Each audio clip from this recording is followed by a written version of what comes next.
কি খেলা দেখাইলি রে টুম্পা, শিখলাম। মামা তুমি টুম্পা কইলা কে? মামা কঠিন কাহিনী, আমার গার্লফ্রেন্ডের নাম ছিল টুম্পা। কি কও মামা, আমার গার্লফ্রেন্ডের নাম তো টুম্পা। কি কও মামা, আসলে? কিন্তু মামা তুমি রিক্সা চালাও আর প্রেমও করো, ব্যাপারটা কিন্তু ইন্টারেস্টিং। না মামা, প্রেম করি না তো, করতাম। আর রিক্সা চালায় তো প্রেম করি নাই মামা, ওর লগে প্রেম করছি দেখে আজকে আমার রিক্সা চালাইতে হইতাছে। আরে টুম্পা, তোর লগে প্রেম কইরা আজকে আমার হাতে হ্যান্ডেল পায়ে প্যাডেল। কি কও মামা, প্রেম কইরা মানুষ দেবদাস হয়ে যায় শুনছি, কিন্তু প্রেমের লাগে মানুষ রিক্সা চালায় এটা প্রথম শুনলাম। মামা তোমার কাহিনীটা কিন্তু ইন্টারেস্টিং লাগতেছে, গল্পটা কও শুনি।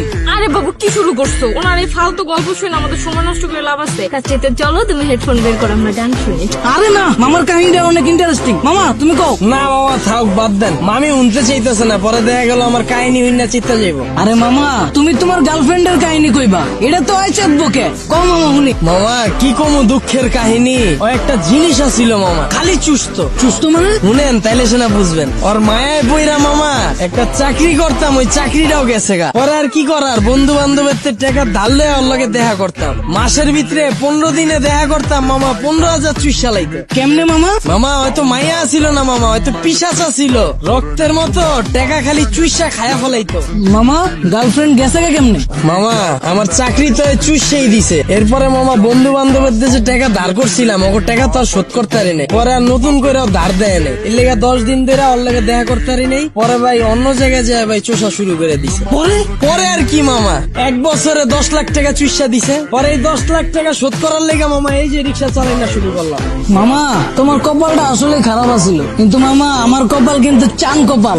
গার্লফ্রেন্ড আমার অনেক ভালোবাসে। মামা আমিও কিন্তু আমার বন্ধুদের থেকে টাকা ধার লয়া ঘুরি, কিন্তু মামা ভালোবাসার কাছে টাকা পয়সা আসলে তুচ্ছ জিনিস। কি কও জান? মামা আপনার লেগে দোয়া করি মামা, খালি জীবনে একটাই আফসোস, যারে আম খাওয়া শিখাইলাম এখন আর আম খায় না মামা, আপেল খুঁজে। আর 2 দিন পর পর নতুন বয়ফ্রেন্ড লয়ে আমার রিক্সায় উঠে।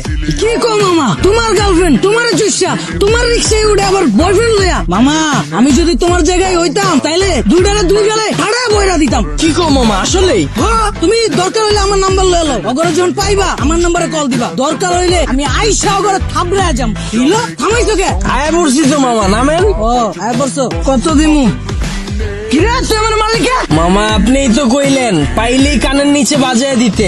আমারে হাতে হ্যান্ডেল পায়ে প্যাডেল যে পরাইছে ওই জিনিসই তো এটাই তো এখন আপনার কপালে জুটছে। আর আপনি কইলেন না হেল্পার রে দেখা উঠতে চায় নাই বাসে, ওই হেল্পারও আমার মতোই চাকরি করতো, ওরে চুইসা হেল্পার বানায় দিছে, এরপর আপনারা ধরছে। যাক মামা সাবধানে থাকেন, আমার ভাড়াটা দিয়ে দেন। আর মামা চুষা শেষ হইলে যদি রিক্সা লাগে আমার জানেন মামা, রিক্সা আমার পরিচিত আছে এলাকায়। কি খেলা দেখাইলি রে টুম্পা, শিখলাম।